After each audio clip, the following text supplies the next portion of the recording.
Hey everybody, this is Rob, Frontline Mindset with National Fire Radio. I am with a special guest today. I have firefighter Ben Herbst here with me. Ben and I just spent a week together, pretty much, or the better part of a week, doing some stuff out at FDIC, and I got to know him a little bit, and I figured, hey, why not have him come on the podcast, because he's got an interesting story to tell. And so, Ben, thank you for being here, man. I appreciate it. Yeah, absolutely. Thanks for having me, Rob. I really appreciate it.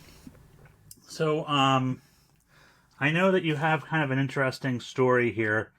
You've been in the guard, right, for a couple of years, and then you in 2018 tested and got a job with the fire department and came on the job. And before then, you were in the fire service as a volunteer. Yep, So you just kind for of got so roughly a year. Yeah. okay. So I want to kind of ask with some questions here. Like, let's start with your military service and mindset. What drew you to join the Army National Guard in the first place? Yeah. Honestly, it was kind of a just a weird time in my life. I was staying at my mom's, and all my buddies. I think there were six of us from my high school that were like, "Hey, we're all joining the guard. Do you want to join?" And I'm like, I'm not sure. And so I thought about it briefly, and then I'm like, you know what? I really think it would be cool to get deployed and kind of see that side of things of the world. And so I reached out to the recruiter and got everything set up, and yeah, so that was back in January of 2014. And yeah, I just kind of I've always wanted to be deployed and see that aspect of things and kind of serve my country, I guess, in a way that not many people get to. Um, so you spent a good amount of time in a line infantry unit. Yeah. How did that shape your values and mindset going into the military, or with your journey in the military? Maybe I should say. Yeah, I guess a line infantry unit is just straight grunts. So my first 3 years, I had a really good team leader. He was kind of a hard-headed individual, and he expected a lot out of us. So it kind of set me up for success, I guess, for the later parts of my career. Um, and yeah, he from day one, I actually landed with in the same team as my good buddy from high school. And day one, he kind of expected a lot out of my buddy Ryan and I, and we were expected to kind of soar above the rest of the platoon. And third platoon had a kind of higher mindset in general, and so we were kind of at the top of the third platoon mindset. And yeah, so my sergeant at the time kind of shaped us up to be really good soldiers and kind of prepared us to succeed in great aspect. And yeah, it was a great start to my career, which led me to the sniper section too. So We're going to touch on that in a minute here. Um, who were these sergeants, if you don't mind me asking? yeah, I had a sergeant Path. And then he wasn't a sergeant, but my kind of senior man. His nickname was Tuna. He was a specialist at the time, but yeah, Sergeant Path was my first sergeant in the army. I know sometimes I think of the military and I think of a lot of screaming and yelling, but there is a, like, especially in being an NCO, right? There's a lot of development that goes into your people. What are some of the tips and tricks, or I don't know, say maybe not tips and tricks, but some of the things that he did to help you guys become the very best that you could be in this position and set you up for success? Yeah, one thing he really did was he kind of tested us often, and he kind of made sure we were on top of our game. So he would test us on certain objectives that we had going on, like say we were close to annual training. He'd test us on our movements and everything in between, and like our infantry platoon battle course. He tested us, like making sure we were prepared for the movement and how we are going to complete it. And yeah, so he tested us, and then he just always kind of made sure we were tip top shape. And he loved the fitness aspect. He made sure that we were all in good fitness as well. And yeah, he really wanted us to just work hard and improve, we belong there, I guess. Yeah. Now, in that 6 years that you were in that infantry unit, did you get the chance to deploy? I did not. Nope, I have not been deployed yet. In those first 6 years, we had no deployments, and then in 2021, I was supposed to be deployed, but was unable to get overseas. So hopefully, 2026. All right. Well, fingers crossed for you. So, I mean, and Yeah, that's got to be there's got to be like a little bit of a duality there, right? Because like I know like you train for this, and I've talked to airport guys before because I'm like, clearly as an airport firefighter, you don't want to see a plane full of people crash, but at the same time, you train up for this event to happen, yeah, right? Like that's gotta that's gotta be kind of like we don't want somebody's house to burn down, but we love going to fires too, right? So right.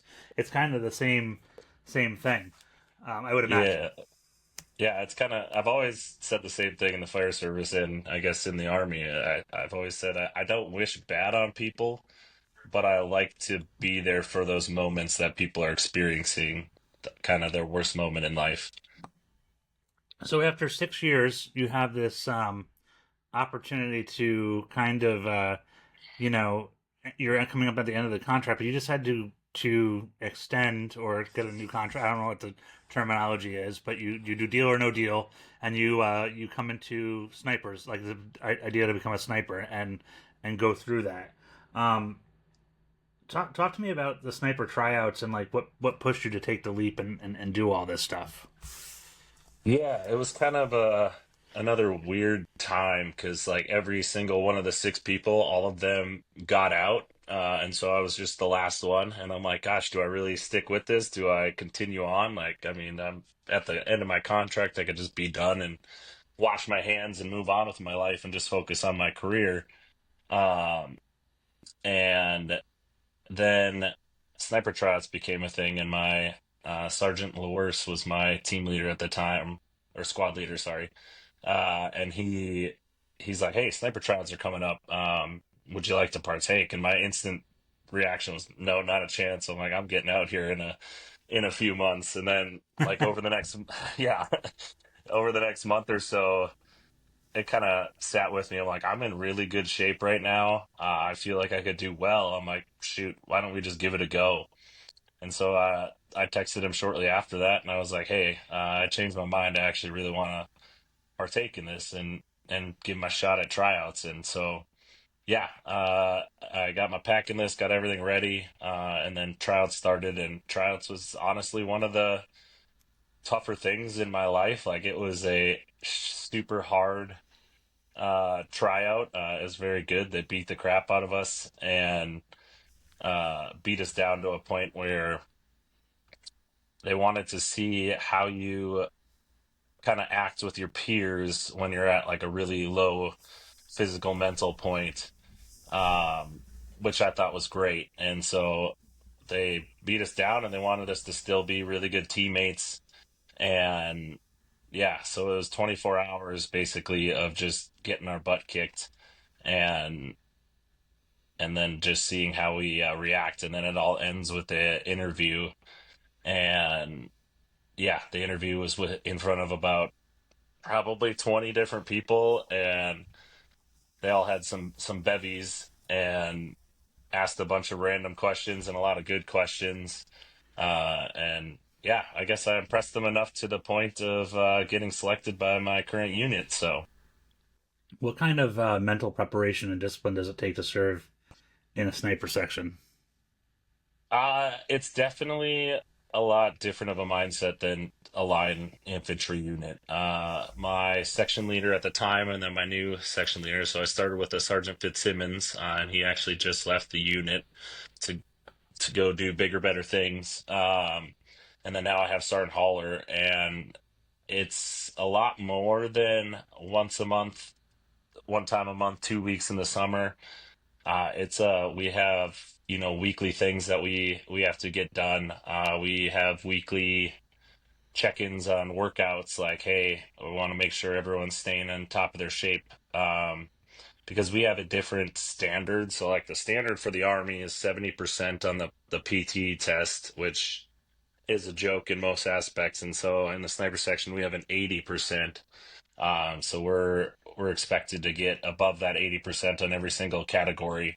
Um, and yeah, and so the whole mindset and everything with the sniper section compared to the rest, it's just there's a lot more work and there's a lot more preparation. And we're expected to know a lot more. We have a whole Google Drive with sniper things. And we're expected to teach classes and I guess be at the top of the level with everyone around us, and it's really good. It's been great. It's been a lot of work. It kind of drives me to be a better soldier, a better person, a harder worker. So yeah. What is a thing that going through this process, like, if there was a misconception that you had, or like something that you were just like, man, I didn't expect this, fill in the blank of going through the training, especially coming from that infantry, mindset, if you will. Yeah, I guess to be honest, like at the last 3 years of my career, they were pretty lackadaisical. Like there wasn't a ton expected of me. I was just a machine gunner. And so it was just show up to drill, do your task, and go home. And then when I got to the sniper section, things really changed, and I was like, "Holy crap! I'm actually gonna have to like." And I expected to work, but not at the level that we do. But it's yeah, it kind of like right away, I was kind of like, "Oh, geez, this is kind of a lot." But then I really kind of grasped like, "Hey, we need to." Do the things that are expected, and we need to accomplish these things and tasks. And in that case, we'll be ready for every month and every bit, and then hopefully, leading up to a deployment, we'll be prepared to be one of the best sniper sections that we can be for deployment. Mm. Um, you talked about that this particular role that you've taken on has made you a better soldier, and pushed you to be a better soldier. What's Can you kind of expand on that a little bit, because I think I just want to see where your brain goes with that. Yeah, yeah. Like I said, it was pretty like lackadaisical my last 3 years, and so it just kind of flipped a switch. Like, oh, geez, I really need to study up on this. And there's a whole sniper section manual that we have the opportunity to read, and yeah, it just flipped a switch where I was like, okay, I really need to brush up on these things and be better at these things. And for instance, like I've had there's target detection, there's stock lanes, there's range estimation, and a few of those categories, like target detection, I really kind of wasn't great at right away. And I was like, gosh, am I really going to be able to complete this? And they're like, yeah, like everyone, target detection is one of the easier things down at school. And I was like, cool. And so it was just a matter of like setting up things at home. Obviously I know where they are, but like I could have my kiddo set things up, and then I just have to try and scope the area and figure out where they're at. And yeah, and so it's a whole nother level, and we're actually like honestly, I feel like year after year we're ramping up even more of what's expected of us. Mhm. And it's great. It's testing me. It's really soaking up all my time, which is totally okay. Because I know like in the end it's going to be worth it and things are going to be good. How do you manage the responsibility that comes with the kind of like precision role that this is? Because I mean, like, it's it's got to be overwhelming. Yeah. I guess it's a lot. Like when you think of a sniper, like most people are like, oh, you're just a long range shooter. And then when you get down into the dirty of it, like shooting is the smallest portion. Because you could put anyone on a gun and pull a trigger, and they're gonna be able to hit the target if with the right uh dope and stuff. And like the hardest part of it is all spotting. That spotter is basically the whole glue that's holding the sniper team together, because the spotter is given the wind call. He's confirming that you have the proper distance to the target. He's confirming your elevation and your windage. Um, and then on top of that, like stalking into an area.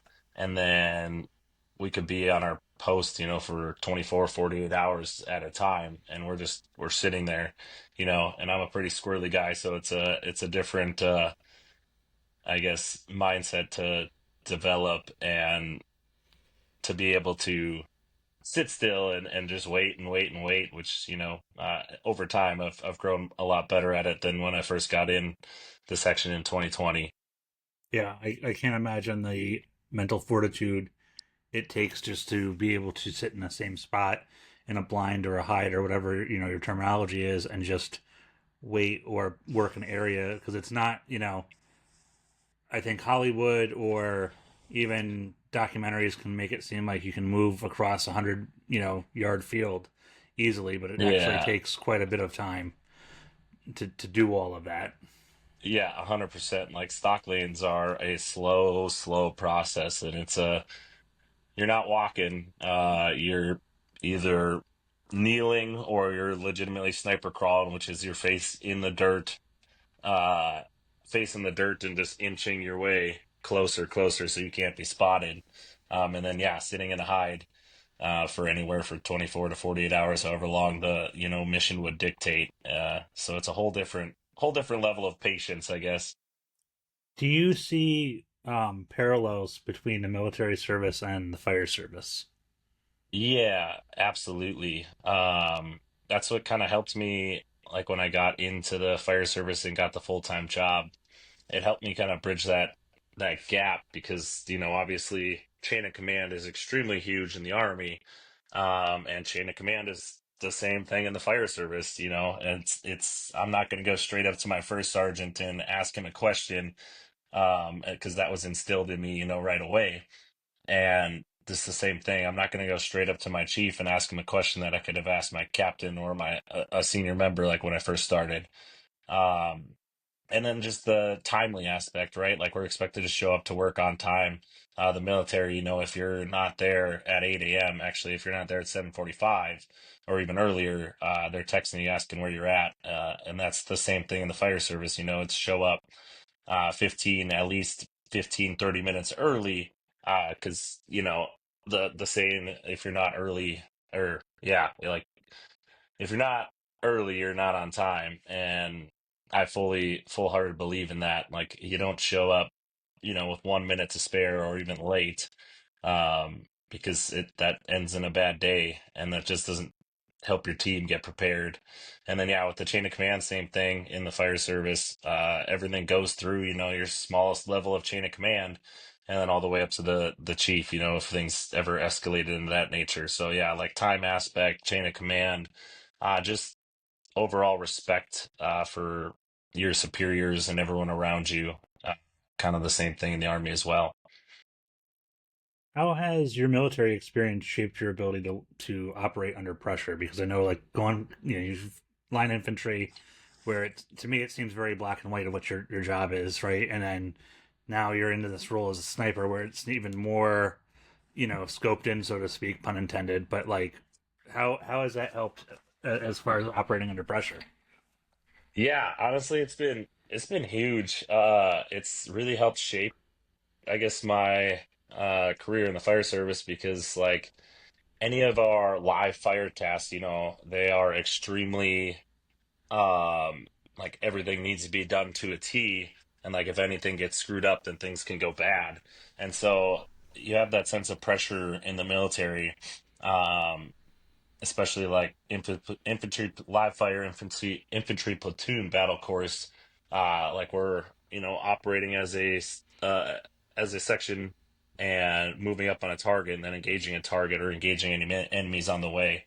And so there's an immense amount of pressure in that. And then moving on to the sniper section, like you said, anything shooting related, there seems to be a bit of pressure. And as years have gone by, I've been able to operate a lot better under that. But then things like stress shoots, like we do um, stress shoots where we run to the tower and we run back, and then we're expected to run into the building, engage two targets, and then we move to another spot, engage two targets, and then move to another spot, engage a few targets, and then you have to low crawl out to final firing position where we engage a few more targets, and so an immense amount of pressure in that. And then there's always like competitions, so that adds pressure, which in turn has really kind of made me a much better firefighter, because I seem to operate at my best in the most stressful conditions when it comes into the fire service.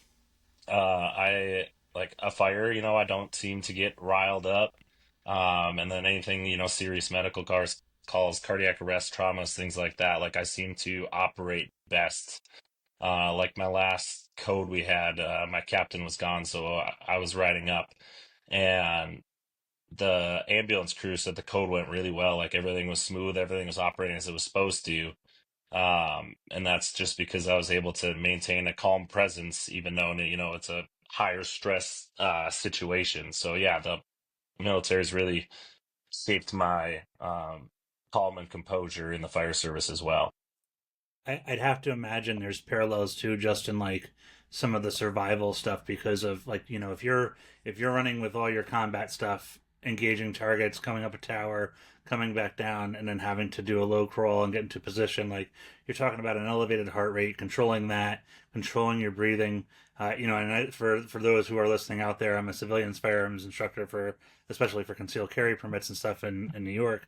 So I'm always doing that demonstration of the laser pointer and just holding something out in front of me and taking that breath and showing everybody how the natural breathing cycle is going to affect your sight picture. So there's got to be some like those parallels in the survival aspect of controlling your breathing, seeing the whole situation, and having that almost like that muscle memory of a stressor and being able to operate in it. I would imagine.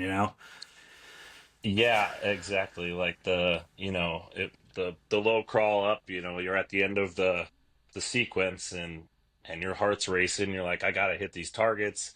I gotta do good. And so you really got to control your breathing, control your emotions, and that's the same thing in the fire service. Like you're in a stressful situation in a fire, you're breathing super heavy in your SCBA, and if you don't control your breathing, you're going to run out of air a lot sooner than those around you. And so it's the same exact thing. You need to dial in, you need to focus, and you need to make sure you're controlling your breathing completely. Otherwise, yeah, you need to, last in the fire as long as you can, Hmm. and be good for those around you. And then the same thing is if you got people working close by you, like if they hear you breathing heavy and working super hard, they're probably going to start getting stressed and start working heavy or breathing heavy and working hard. So, yeah, there's very similar parallels. So you transition into the fire service. Like, what attracted you to the fire service? How did you get the bug, so to speak? Yeah, I think every kid, when you're younger, wants to be a firefighter, at some point in your life. And I never had, anyone in my family that was a firefighter. I guess my stepdad did a little bit of volunteering, but nothing I ever witnessed or got to be around. Um, and then, yeah, it was, like same thing in the army. Like I want to serve my country, I want to be there for my country.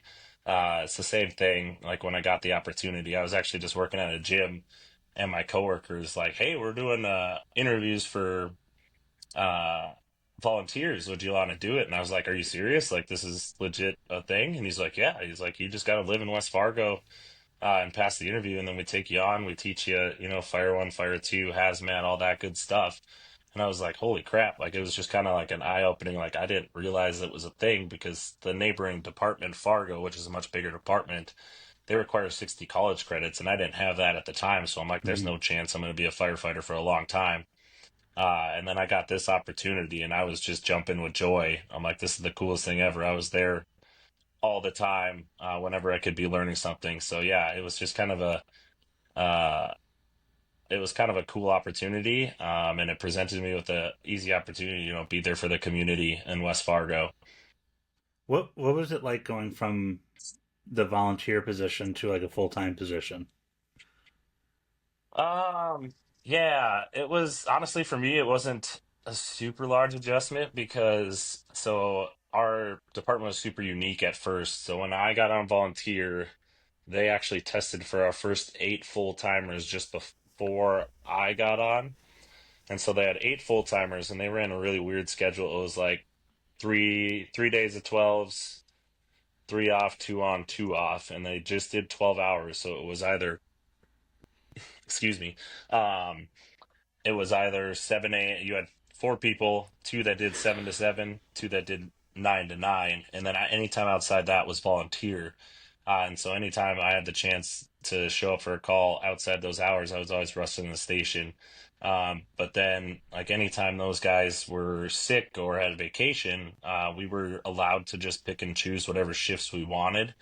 And so I literally would walk in there as soon as the like it was the weirdest thing. It was just on a whiteboard, and it was like I could put in my name for 8 different shifts if I wanted, and I did every day I had off, and I could do. I was there, and so when I had the opportunity to get on full time, it was kind of an easy transition. Hmm. And I was in a weird grandfathered position where we didn't have an academy or a joint academy, and so I was just everything I learned was what I learned, and I just hopped on shift and kind of was expected to know things, and so it was a quick jump into full time, and it was a quick learning experience, which was honestly awesome. I wouldn't have changed it for any better way, even though I know academies are great. It was like I feel like I had to learn things quicker, just Yeah. jumping in. I feel like it's that line from the Matrix, when Morpheus says what happened has happened because it couldn't happen any other way, right? Yeah, You yeah, know, spot on. so and plus like it almost, I think probably there's oh, okay, cool. So for everybody listening, our engine might be going mutually to the city. No, but Perfect. there's like in the military you can like I would imagine there's times where you're learning things on the fly. I'll go. So Yeah, yeah. No, we're always learning things on the fly. Anything with the army, there's I don't know everything, and so there's a lot of things that we're just expected to get a quick brush up on, and then we're just expected to kind of go out there and do it. And it's the same thing as that. Like when I first started,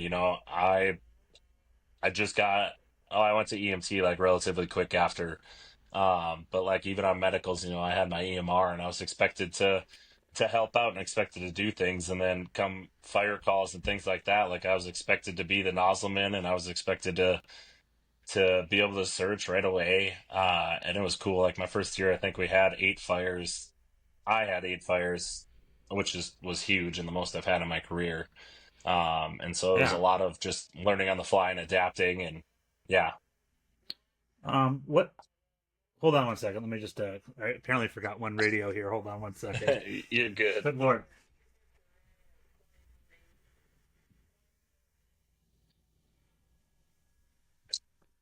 All right, boys So are. many radios. Yeah, boys are going out. They're gonna be happy. Hell yeah, heck yeah. Um. So when it comes to like this transition period of you coming out of like essentially seamlessly transitioning from being a volunteer to being on the career staff, not having the academy, doing the on the job training, and having to like I don't want to say pick up the slack because I don't think there was slack to pick up. It was just it really was like hey like it's probably no different than getting a recruit out of the academy and being like hey I know they taught you a certain way, this is how we do it. How Yeah. did what lessons from the military helped you adjust and thrive in the firehouse? Like, were there things that you like can definitely say like, hey, like these things, from whether it be from the infantry side of it or from sniper side of the side of it, helped you kind of be able to make that transition a little bit easier? Yeah, I think especially like in my later parts of the sniper section, I say that like I'm done, I'm still in for a while, but like it was, expected of us to know things like we've said, and like it was like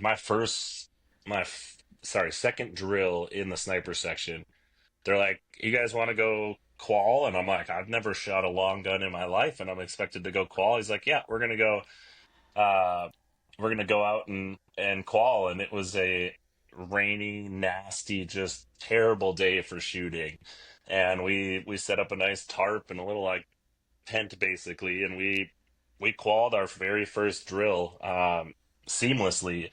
And so we were kind of expected to just, you know, get out there and do it. And that was without any prior training or anything. And then, yeah, coming into the fire service, it's the same exact aspect, kind of how things lined up. Um, where I, you know, got on and I was just expected to know what I was doing, right? Because we had no academy. None of the first eight full timers had an academy. None of the next four had an academy. And so all four of us that got hired at the same time, we were just expected to get out there and do it. And I guess like some people could say it's not the safest thing because you know you're not branched in every category, but at the same time, like you, I learned by doing. I learned by going out, and I picked things up quick from my captains that I've had, and so yeah, it was a super simple transition thanks to you know the military. Definitely helped me out and helped me kind of bridge the gap and help me succeed really. Do you see firefighting as a natural extension of your service mindset? Yeah, absolutely. It just kind of came with nature of kind of who I am. Like I'm a very caring, empathetic person, and so it helps me out. Um, it helps me kind of adapt to becoming a firefighter, and I'm still that caring, loving person, and I get that opportunity to you know be there. Even if like somebody stubbed their toe or whatever, like I'm gonna go with the same kind of demeanor that I have as a person. Um, and treat them with the same dignity and respect that I would with somebody who's, you know, just broke their arm or something a lot more severe, right? Because, you know, even though they stubbed their toe, right, it's a crappy point in their life. And that's the same thing for breaking an arm. And so, yeah, it was just kind of, it was a natural transition. And I felt like I just belonged when I got on and I was able to, you know, do the tasks and the jobs and everything. If there is one leadership lesson that you've carried from one uniform to the other, what would it be? Uh, Honestly, it's a super simple one, and it would be just treat your lower enlisted, treat your lower firefighters or your rookie firefighters like treat them as you want to be treated, and you know it's a golden rule, but it's something I learned uh through a lot of my like early command officers and everything. Like they're not going to treat you like crap just because they're better than you or smarter than you or whatever. And there's definitely are some that I've encountered that just, you know, treat people like crap. And yeah, it's the same thing going into the fire service. Um, you know, treat your firefighters as you want to be treated, or just at least like show them how to treat others and to treat those around you. And my first captain in the fire service and he's now my bat chief, and so we've grown together. And so my first 3 months of my career were pretty rough because he was been on the job 2 years, got promoted, and he was a very like I'm your boss kind of, and we can joke about it now, we talk about it all the time, and he's really grown as a leader. But like that leadership was not anything I experienced in the military, at least for my Uh, side of things. And and then getting into the fire service, like my first 3 months, this was my captain, and he was like, I'm your boss," and like I didn't know how to, I guess, act in that nature. Like it was a super weird time, and then he kind of had a realization, and things got better from there on. But yeah, so I guess treat others with respect, even you know, even in crappy times or any time, you know. yeah. When it comes to service, how do you define it in your own words, given your experiences and everything? Um, yeah, I guess service in my own words is like it's not something meant for everybody. It's something that few individuals get the chance to do, and it's just, I guess, it's my opportunity to show who I am as a person and show uh, that I belong doing this job, and that like I'm like service is me going out and helping the community in any way shape or form, and even like helping, run tours, things like that, the things that we don't necessarily think we're signed up for on the job. Um, yeah, I don't know if that's necessarily a definition, but yeah. No, that's. I mean, listen, it's your definition because I think that like we're talking about service of the you have a this history and you're currently doing it of service of country and community. So I think there's a powerful thing there.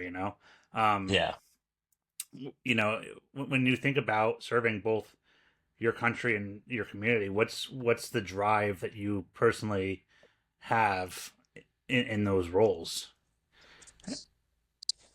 Yeah, I guess my drive is just like with the army, like it's always, wanting to be deployed and wanting to get over there and see that side of things and, be there to serve for my country, and then transitioning over to the city. Like it's my drive to, I want to be the best firefighter I can be, to be able to serve um the citizens and everything, and then obviously be the best EMT I can be, because like if I'm not brushed up on my EMT skills, something could go severely wrong on a uh medical call. And then same thing, like if I'm not in the best shape that I can be, I'm failing my crew and I'm failing the city, because it's one bad day away from something bad going on if I'm not, in shape. Like if we get a rip call or anything like that, which I've learned a lot about from Brandon over last week. Um, like, are we ready to act in that regard? And are we ready to kind of be there? And yeah, I feel like with service, like I feel like I always kind of hold myself to a higher standard to maintain my being ready and being able to serve the community, and then same thing with my country as well, with the army. If there's somebody out there who's trying to find purpose through service, whether it be they're thinking considering joining the military, they want to get involved in the fire service, maybe they just want to go and volunteer at the library. What advice would you give someone trying to find purpose through service? Yeah, I guess just go out and find something that makes you happy and whatever it is, because like if you're happy doing what you're doing, it comes a lot more natural, and it makes life a lot easier. It's the same thing in the army, and the fire service. Like I love doing both my jobs, and so they both come natural. And same thing if I was, wanted to volunteer at a library. Like it would be something, I love books, right? If I love books, I'd go out and I'd seek that opportunity. So it's just finding that bit of happiness, and something that you want to do, and if you can't find that happiness, find some sort of purpose in like, hey, if I did this, it would really benefit those around me, things like that. Now, um, on top of these roles, between being in a sniper section, with the guard unit, being a firefighter, you also have another important job, and that's your father. Yeah. You have a 6-year-old. How does that influence your approach to your jobs? Yeah, I guess one thing I've learned from being a father is, you always got to be there for my kiddo Mason.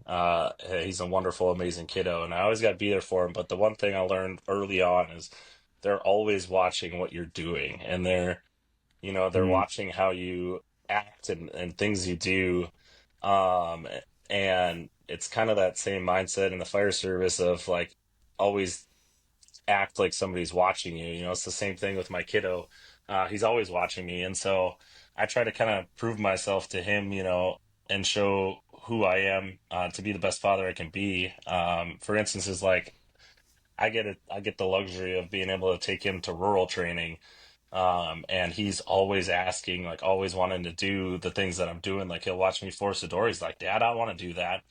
And I'm like, yeah, absolutely. And so I've taught him a lot of things in the fire service. And so it's just, it's became natural, I guess, from being a father to being a firefighter, in the aspect of I always got to do the right thing, because you never know when somebody's watching, somebody's recording you, things like that. Like don't mess around on a scene, like there's a time and place to joke and do things. And that time and place might not be at the scene; it might be back at the fire station, in your secure walls. If you want to make those jokes and things. So yeah, just kind of making sure you're always acting the best you can be, and watch like as if somebody's watching you always. How do you play the balance game between your roles as a firefighter, a soldier, and a dad? Yeah, it's a tough aspect. I get a lot of people telling me I'm like the busiest human being they know, because like no joke, my kiddo's mom and I have a very dang near perfect relationship. Nothing's perfect, but and so she's willing to drop what she's doing and help in times that I have 3 weeks I'm gone, or 6 weeks when I go to sniper school in October. Um, and yeah, it's definitely a very hard balance, but it's a balance I've had to work out. But like most of the days I'm off, I fully expect to have my kiddo because I'm gone 10 days a month, which doesn't seem like a lot, but add those 10 days up, and then you got drill in there, which is anywhere from 2 to 4 to 5 days, and then obviously annual training, things like that. So it's a tough balance, but it's a balance that I've learned to the time that I'm not with my kiddo, I really soak up the time I'm with my kiddo. And I really like I fully expect to have him on almost all my days off, and I don't really take a ton of time to be kid free. And like last week was the most kid free I've been in a long time. Right. Uh and yeah, and so it's been a hard balance, but it's been a good balance. It's kind of making me a better person as a whole. It's made me a better father 100%, with all the busyness and just wanting to spend more time with him, and take a step back from some of the things if I feel like I need to take a step back and just focus on being a father. Well, what do you hope your son learns from watching your example? Yeah, honestly, I want him to grow up to be a kind, respectful, caring, and a hardworking kiddo. He's always watching me, in the gym and firefighting and things like that, and he notices how hard I work. Like if I treat things kind of lazy and lackadaisical, he's gonna notice that. And he's not gonna strive to be that. And so I hope that he'll be a kind, caring, empathetic, loving human like me, as well as a hardworking individual, in any aspect of life. For everybody listening too, like we when we were at FDIC, Ben and I took a break to take a walk around the show floor, and Ben went and got his son new turnout gear because he got it. Like he's got like the kid set fire. I didn't even know that was a thing. Like that they sold that. I mean, like, and not like a costume, like legit, like this place was like set up. I forget who it was that we went to, but like he had to fill out the Eagle order. engraving. Eagle Engraving, yeah. Shout out to Yeah. them. Not a sponsor of the podcast yet, but it's definitely something we can talk about, right? But no, they like that's the level of commitment when it comes to the rural side of it and doing the volunteer work. That like you shared a story with me about like just teaching your son the forcible entry, him like like when the door comes off a car in extrication, him hitting it with an axe and just having going to town and having fun, like Yeah. those are the good things. Like kind of hitting on some reflection and looking forward. If you look back, what's one moment in your service career that really stands out to you? Um, And if it's too this hard to give is, me one, you can give me like a top three. I mean, I guess this is not something that necessarily stands out in a good way, but like when hmm, when I got kicked out, or not kicked out, when I got sent home. So I was supposed to get deployed in 21, and I was on a few medications for too short of a time, for the Army to consider you. They have a 90-day stability is what they say. So you need to be on a medication for 90 days to prove that you're stable on it, which makes sense in the grand scheme of things. right. Um, and yeah, so when I was down at Mob, they're like, nope, you're on these medications, these four anxiety medications. We're sending you home. Like you can't come. And they're like, you can submit a waiver when you're. Yeah, I was on the medications for 2 months. And they're like, you can submit a waiver at the 90-day period, and we'll get you overseas. I was like, cool. And that never happened. They ended up trying to kick me out of the army, and I ended up stopping all my medications, things like that.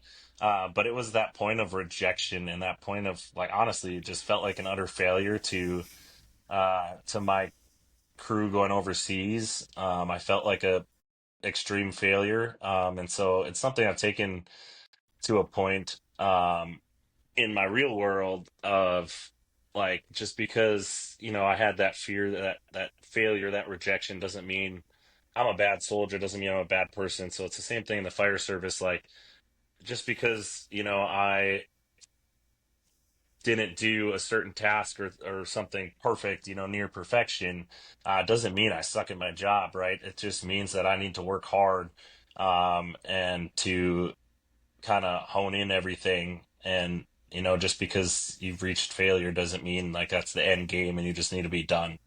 So I guess it's not a great thing to take away, but at the same time, I've kind of turned it into a great thing. So Yeah, no, that's perfect. What are your goals personally or professionally for the next few years, like moving forward? Do you want to promote? Do you want to? I mean, I know you want to deploy, so that's certainly the world is not without conflict. But yeah. Yeah, I guess goals for the military I want to deploy. I had a short-term goal of becoming a sergeant, and I actually got that. And then I also want to graduate sniper school, which I go to in October. So looking forward to that. And then in the fire side of things, I have a couple goals. I want to finish my bachelor's in fire administration, which I'm two classes away from that, or three classes awesome. away, sorry. And then I want to promote to captain. I've had a couple opportunities in the past, and I guess interview skills and things like that. I didn't quite make the top cut, which hey, I've focused on my interview skills, and I'm ready to execute this next go around. So yeah, I want to be a captain here or an officer of some sort in the near future. And then I also just want to complete my TRT cert so I can join the regional TRT team that we have in the state of North Dakota. So yeah, I guess those are a few short-term goals or long-term too at the same time, I guess. If you could go back and talk to 18-year-old Ben, what would you be telling him? Uh yeah, I guess 18-year-old Ben, he was a kind of crazy, rambunctious individual. And if I were to look at him today and tell him like, hey, just um, slow down, focus on life, focus on the things around you, and focus on, what I've learned in my life is treating all the people around me with love and respect. And I would have said the same thing. Just work hard, do the things you got to do, and and yeah, just be the best version of you that you can be. Just out of curiosity, because I'm just a nerd in this aspect. What is the longest shot that you've taken so far in your training? Let's see here. Okay, so fun fact. So we'll go with M4 and then we'll go long gun. So we had this random we were kind of messing around. We had a ton of rounds to spill last AT, and we're like, so for night vision for our rifles, we have what's called a PVS 30, and it just goes in the end of your scope, and so it makes your scope night vision capable. And we're like, what if we put that on an M4? How well would that work? And so we were able to shoot out, God, what was it? I think there was an 1,000-meter target, or no, I think it was a 1,200-meter target with an M4, which is crazy. Yeah, And then the longest I've shot with would have been with the 50 cal back. We got rid of that, but when we used the 50 cal, I think there was a target that was 1,800 meter or just over a mile that I hit. So yeah, pretty long shot. that's yeah. I was gonna say that's. And then what are you using? What's your standard? Like, is it like a 308 or something that you're using now, or 7.62 is our main round, which is the only round we have now. Because we have an M110A1, and then we also have now the Barrett MRAD, and the MRAD has the capability of 7.62, and then we have 300 Norma and 338 Norma, which those capabilities of those rounds are significantly more than the 7.62, and but we don't the army doesn't have the 300 norma and the 338 norma, so we haven't got to play with that. So like our strict round right now is just 7.62. that's okay? And it's like, do you find, I know when I get behind a scope or an optic or something, like anytime I get into a shooting position, I slow myself, like my body slows down because I'm focused on what I'm doing. Obviously, I mean, I have a firearm in my hand and stuff like that, but like I find myself, like when I'm in the situation of going to an emergency incident, like it's the only time that I can kind of, especially when I used to shoot IDPA competitions, when you're running between Oh, targets and okay. stages and stuff like that, right? Like, do you find yourself, find the same kind of commonality, like when you're on the nozzle or you're going into that? Like, do you find yourself having that focus that you get behind the scope or behind the weapon? Yeah, absolutely. Like when before you're taking your shot, like you're trying to control your heart rate and you're taking a breath in, and you're holding that breath, and it's just that moment of like kind of clarity and calmness that helps you successfully take the shot. And the same thing when the um excuse me, the fire service, search, I guess, would be the hardest thing I feel. And it's that moment of calmness, right? Like, and preparedness, that when you're searching, like you're going over everything and you're searching every single bit because you don't want to miss anything. And like if you don't have that sense of calmness, you're going to be worked up and you're not going to be able to think properly, and you're probably going to go over things and miss things, which is not good at all. And just, you said it just reminded me of something. I'm a little off script here, but with everything that you've had in your experiences, like I know that, like honestly, sometimes I don't know how I calm myself down, and I'm I will post review an incident and go back to listen to the tapes, and I'm surprised at how calm I am. I'm sure I was screaming like a lunatic on the radio, and I'm not. But like, Yeah. do you have any tips or tricks on how to maintain composure, maybe, as far as, or is it something that you've just kind of honed from all of this training? Yeah, I guess in the grand scheme of things, it's something I've honed, but in the like simplicity of everything, it's taking a step back in whatever the situation is and kind of looking at it from two lenses, right? Like you got your current lens of what's happening, but it's also take a step back, look at the whole picture, um, Hmm. and use that other lens to really soak in everything that's happening, right? Because if I'm searching, like I'm looking at this one little bit and I'm searching, um, looking for somebody, right? But I also need to kind of take a step and look around, right? Because if I see the fire in the distance, um, we're gonna have to focus on that too. So it's just take a step back and focus on the entire part of the picture, right? Not just that one task. Take a step back and just look at everything so you can really be prepared for everything. Yeah. Well, and we've been going for almost an hour. I mean, from the aspect of, you're a father, a firefighter, a soldier. Is there anything that we missed, or anything you want to hit on before we cut it for the day?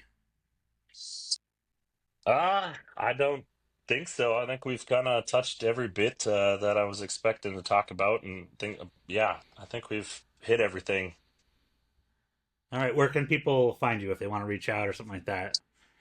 Yeah, I'm always available. Ben Herbst 21 for all my social medias, or just Ben Herbst on Facebook. I'm always available to chit chat whatever about life, anything, fire service, army related, whatever. You're having a bad day, shoot me a message. I'm here.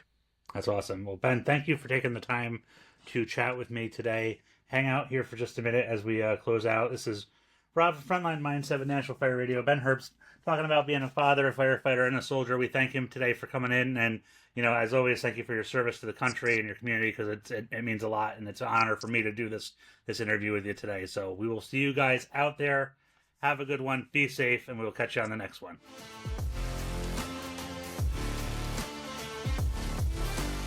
National Fire Radio.